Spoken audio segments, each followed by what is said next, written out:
মহিলা কর্মীদের একটা দলীয় সভা। সেটি চলাকালীন তারা সেখানে এসে নারী, এখানে অনেক মুরব্বীরা ছিল, তাদের সাথে খুব খারাপ ব্যবহার করেছে। আপনার গোটা সদর আসনে আমরা বলবো 12টা ইউনিয়ন এবং 15টা ওয়ার্ড, প্রতিটি জায়গায় প্রতিনিয়তেই আমাদের জনশক্তিকে নির্বাচনী কাজে দলের পক্ষ থেকে বাধা দেয়া হচ্ছে।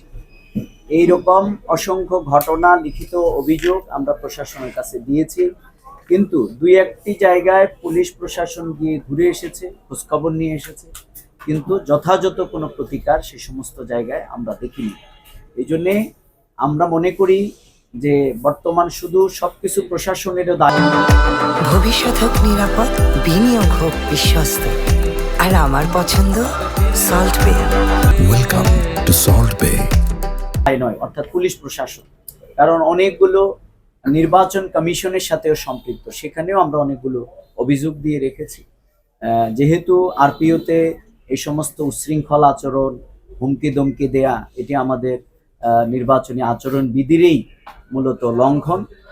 সেই কার্যক্রমটি মূলত অব্যাহতভাবে চলছে। বিশেষ করে গতকালকের যে ঘটনাটা, এটা খুবই ন্যাক্কারজনক ছিল। এখানে আমরা লিখিতভাবে সেটি বলার চেষ্টা করেছি। গতকালকে ছিল মূলত আমাদের মহিলা কর্মীদের একটা দলীয় সভা। সেটি চলাকালীন তারা সেখানে এসে একবারে মানে মহিলাদের মিটিং এর ভিতরে এসে, আপনার এই ভিডিও ফুটেজগুলো আছে, আমরা আপনাদেরকে সেগুলো দেবো, অনেকে হয়তো সোশ্যাল মিডিয়ায় দেখে ফেলেছে। সেখানে এসে তারা অকথ্য ভাষায় গালিগালাজ করেছে এবং নারী, এখানে অনেক মুরব্বীরা ছিল, তাদের সাথে খুব খারাপ ব্যবহার করেছে।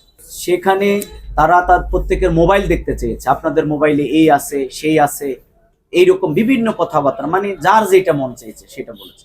পরবর্তীতে আমাদের পুরুষ ভাইয়েরা যারা ছিল, তারা যখন বাহিরে তাদের সাথে আলাপ আলোচনা করেছে, এক পর্যায়ে জিনিসটা মোটামুটি সমাধান, মহিলা কর্মীদের প্রোগ্রামটাও শেষ হয়েছে।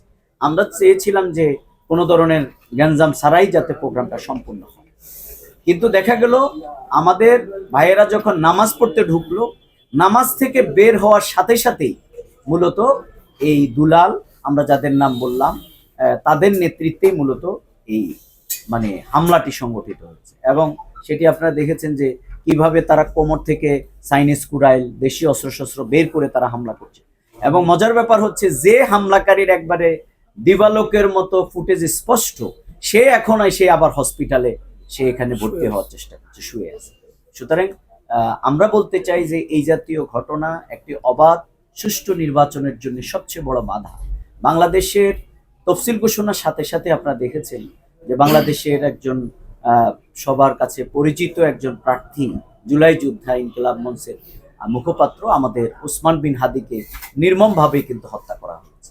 সুতরাং এই লক্ষ্মীপুরের এই ঘটনাগুলো এবং সারা দেশে যেগুলো আজকে সংগঠিত হচ্ছে, এগুলোর মাধ্যমে খুবই স্পষ্ট যে নির্বাচনের এখনো লেভেল প্লেইং ফিল্ড প্রশাসন তৈরি করতে ব্যর্থ হয়েছে।